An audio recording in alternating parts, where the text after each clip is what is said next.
মাজার ভাঙলেই কোনো পীর সাহেবকে ছোট করা হয় না, অপমান করা হয় না। আল্লাহর ওলি কোনো হক্কানি পীর মাজারে শিরকিয়া চলবে, এটা উনি যদি জানতো, আমার তো মনে হয় উনি এটা আস্ত ভেঙে ফেলতেন। সিলেট আমি গিয়েছি, শাহজালাল মুজাররদি আমিনী, তিনি সুদূর ইয়ামান থেকে হিজরত করেছেন ইসলামের জন্য, কোরআনের জন্য। এই বাংলাদেশ ইসলাম তো প্রচার হয়েছে এই সমস্ত হক্কানি আল্লাহ ওলিদের মাধ্যমেই। এটা স্বীকার করতে হবে আপনাকে। তখন এত মাদ্রাসা ছিল না, এত মসজিদ ছিল না, ওনারা হিজরত করেছে। কিন্তু ওনাদের মৃত্যুর পরে এখানে যে গাঞ্জার আসর যেটা হয়, এখানে শিরকের ব্যবস্থা আছে, এবং পুরুষ নারী একসাথে, একদল মানুষ তো আছে দেখবেন এদের শরীরে এত ময়লা আবর্জনা, দুর্গন্ধ, তাদের মোষ দাড়ি কতদিন ধরে যে পরিষ্কার করে না আল্লাহ ভালো জানে।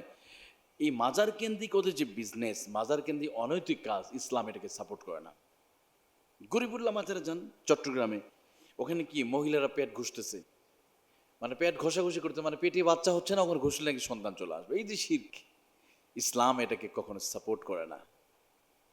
এই মানুষগুলো না বোঝার কারণে এটা হয়। আসলে কি, আমি তাদেরকেও দোষ দেই না, আমাদের এই সমস্ত ভাই বোনদেরকে আমি দোষ দিচ্ছি না, এটা হলো না জানার খাতিরে।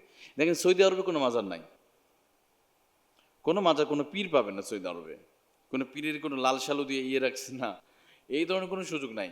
কারণ ওই দেশে মানুষ কোরআন পড়ে, কোরআন বোঝে। আমাদের দেশের মানুষ, ম্যাক্সিমাম মানুষ কোরআন বোঝে না, কোরআন পড়তে পারে না।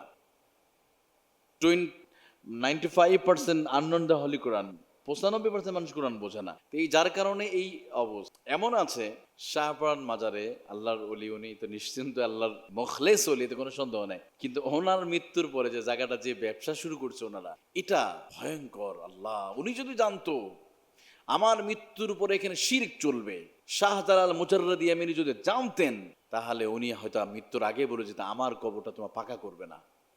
নবী সাল্লাল্লাহু আলাইহি ওয়াসাল্লাম নিজে নিষেধ করে, তোমার যেখানে কবর তোমার পাকা করো না, ঘর মসজিদ বানিও না, রাসূলের হাদিস। আজকে মাজারগুলোতে কি অবস্থা, আজকে মাজারে সরাসরি মানে শিরক চলতেছে, সরাসরি মানে পুরুষ নারী একসাথে গান বাদ্য বাজনা, মানে আপনার গাঁজা, তো প্রকাশ্যে গাঁজা সেবন করতেছে দেশের আইন লঙ্ঘন করে। তবে হ্যাঁ, এই জায়গাগুলোতে সরাসরি ভাঙচুর না করে এখানে আমাদের কৌশলী হওয়া উচিত।